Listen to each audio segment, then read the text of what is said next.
Yo, what's good, Culturalist faithful? It's CJ Williams back at you with another ranking for your enjoyment. This time around, we'll be covering the discography of Durham's own little brother. North Carolina is not the first place that comes to mind when acknowledging cities that register as a hotbed for hip-hop music. Before the arrival of Dreamville head honcho J. Cole and the animated controversy magnet DaBaby, NC toiled in relative obscurity, giving brief national shine when P.D. Pablo employed North Carolinians to wave their shirts around their head like a helicopter. Insert the trio of Phonte, Big Pooh, and producer Ninth Wonder, who met while enrolled at NCC and would change the perception of what North Carolina had to offer. They influenced numerous genre-defining artists such as Kanye West, Drake. To say I'm a Little Brother fan would be an understatement. Wale, and Kendrick Lamar. For this list, we will only be evaluating major label projects, not the separate but equal or Justice for All collabs with DJ Drama and Mick Boogie, or their Chillin' Circuit mixtape collection of B-sides and remixes. With the background and ranking criteria established, let's get it. Number 5, Left Back. Billed as their swan song, Left Back is a capable and thankfully premature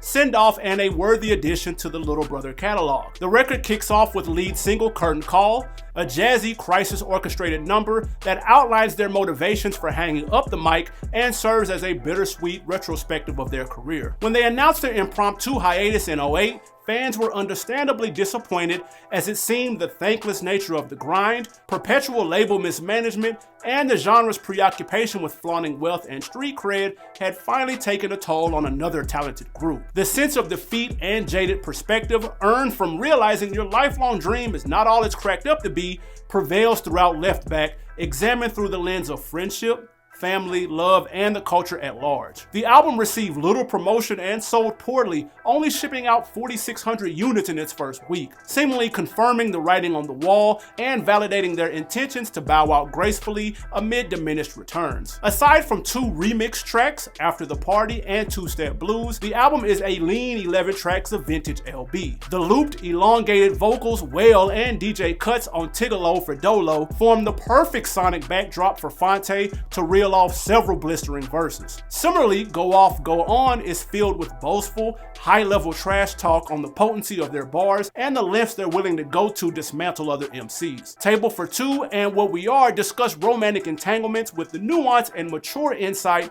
fans have grown to appreciate from the group, echoing tropes of misogyny and transactional relationships commonplace in the genre. While the earlier mentioned remixes warrant a listen and might be preferable to the originals for some, their inclusion over 2 new songs is a missed opportunity to elevate Left Back to the quality of their previous efforts. Left Back is nowhere near peak LB, but a fantastic project in its own right, containing the lyrical expertise, varied production, and engaging subject matter expected of the Bull City Boys. Number 4, Get Back. After being dropped from Atlantic Records for low sales and losing founding member and producer savant Ninth Wonder to a contentious creative split, Phonte and Big Pooh faced sizable odds on their third outing, Get Back. In the vein of murder music and beats, rhymes, and life, the album was a solid and at times spectacular body of work that fell short of the stellar track record established on previous efforts. This is not to say the album is a dud, far from it in fact, but for longtime fans, it was hard at first to hear Phonte and Pooh rhyming without the rich,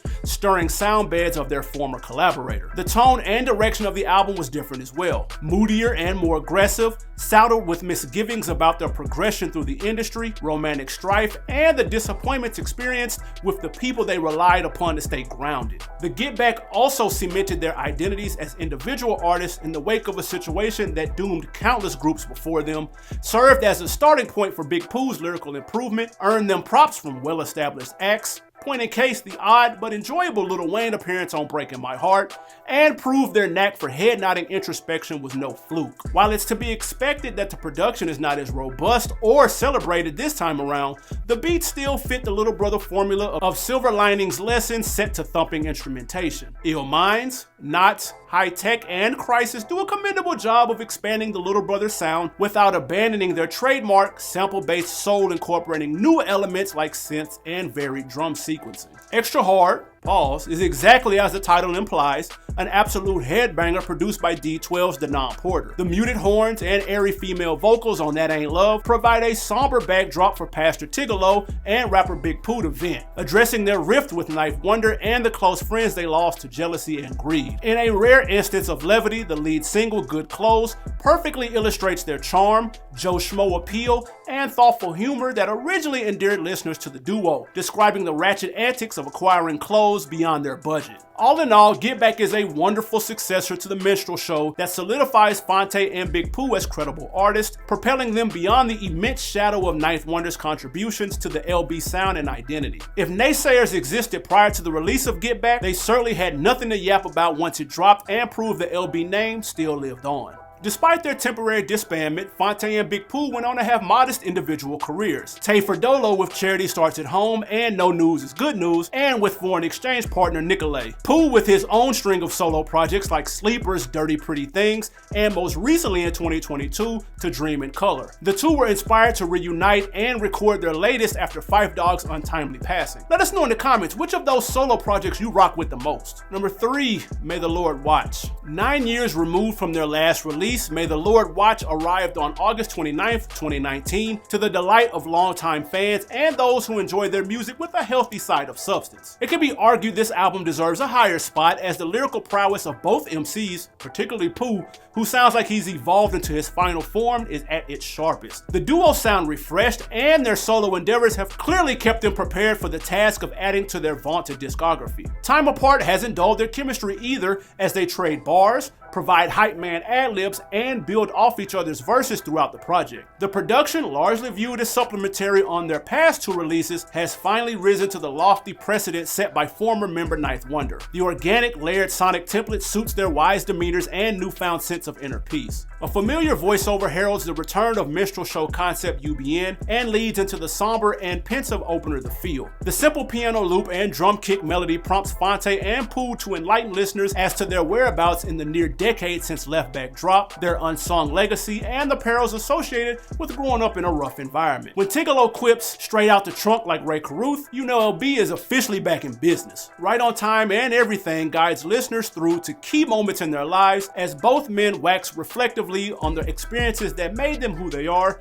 and thank God for safeguarding them amid stormier times. Black Magic is an uplifting celebration of black excellence. The pristine bounce and harmonic chorus on What I Came For absolutely knocks, as does the steel drums and marching band cadence on All in a Day. As the old saying goes, time heals all wounds, and it appears Little Brother has returned from their self-imposed break, rejuvenated and secure in their artistry. Like the Menstral Show, the fictional program UBN is used for comic relief and conceptual framing. The duo definitely implements clever callbacks to former UBN characters and commercials for new show ideas to ridicule popular aspects of hip-hop culture. Check out the eulogy to Percy Miracles, Roy Lee's awkward interview with Questlove, Joe Scudder's journey to self-discovery on life after blackface, and the absurd promo for a new sports show called Niggas Talkin'. Freed of onerous contractual obligations, disheartening industry dynamics, and fickle audience expectations, Little Brother delivers a masterwork that encapsulates their career arc and development, builds upon prior conceptual ideas,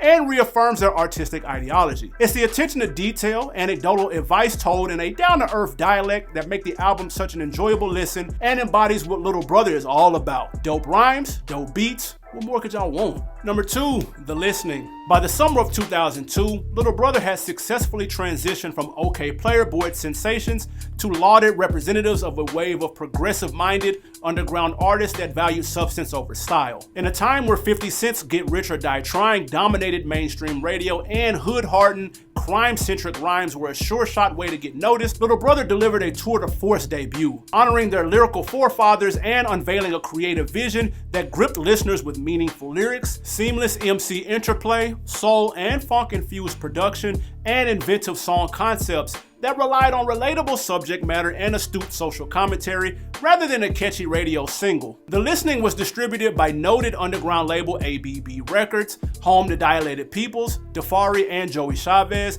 and went on to go double wood. No, seriously, good luck finding the sales numbers. While not the commercial smash Envision, the album gained an avalanche of industry praise and earned the group a recording contract with Atlantic Records. They were also tapped to open for the Hieroglyphics on their Full Circle national tour shortly after their debut dropped. Unheralded origins aside, the trio carved out their own lane amid the bling-bling extravagance and gangster life glorification prevalent in the early 2000s rap. Clad in Old Navy sweats and faded LRG polos, Little Brother came across as ordinary folk with uncanny insights on life issues that affect everyone. From explaining the difficulties of paying bills and maintaining a day job while working toward your dreams, to reconnecting with estranged family and friends, breaking bad habits, and ignoring the insecurities that come with trying to break through. The album has something for everyone to appreciate and relate to. The project is best listened to in sequence as it follows the format of a radio program, but each track is a classic in its own right. Shorty on the Lookout with label Made Median is a festive joint with frat house energy and works so well because it sounds like the artists are having the time of their lives. Add in a smooth beat switch and killer sped up stylish sample courtesy of Ninth, and you've got unadulterated audio gold. On the Yo-Yo, Fonte's bitter diatribe of coffee shop culture is brought to a hilarious climax as he promises to recite Trick Daddy lyrics at the next open mic he attends. The Way You Do is the crown jewel of the record, as the combination of haunting violins, hard drums, and filtered harmonizing masterfully complements Fonte and Pooh's earnest lyrics at finding solace within the struggles they've endured. From rhymes loaded with references to 80s and 90s hip-hop and honest criticisms on the downside of fame to thoughtful reflections on everyday life,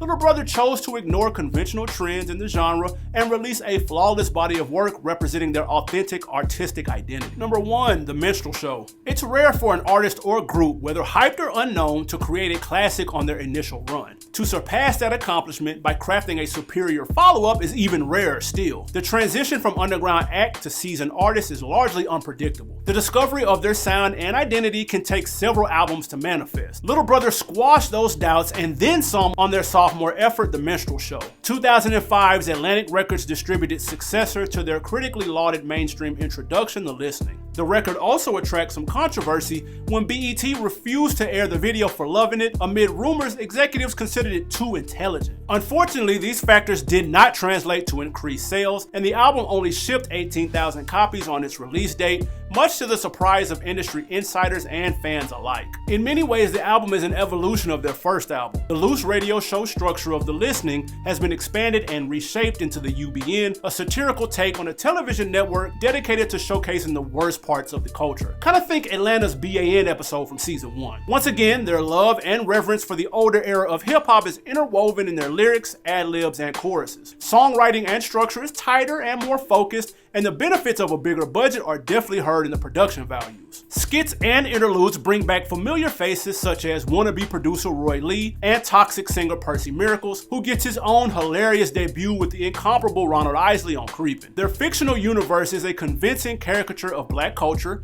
skewering industry tropes and racial stereotypes with outlandish characters that represents the types of people we all know and try our best to avoid. Comical advertisements on Fifth and Fashion and Diary of a Mad Black Man further reinforce their intent. This genius concept perfectly applies to the shallow nature of social media-based promotion and clout of today's hip-hop scene. Beautiful Morning opens the record with triumphant church choir vocals and stuttered drums that convey the idealistic, wide-eyed wonderment and joy they feel from getting signed and putting out another record. While the album's conceptual themes clown contemporary hip-hop music for its vacuous content, the record's topical range is impressive. Whether exploring deep, personal issues such as challenges of being a good father after a failed relationship and reconnecting with absentee parents on All For You, or bemoaning the lack of appreciation shown to rappers who put effort into their craft on Not Enough. Once more, Ninth produces the bulk of the records, 15 out of 17 songs, and shows out behind the boards, blessing the MC tandem with his unique fusion of noted influences Pete Rock and DJ Premier. Hiding Place incorporates hallmarks from both legends, utilizing a drawn-out sample from Bobby Womack's Jealous Love,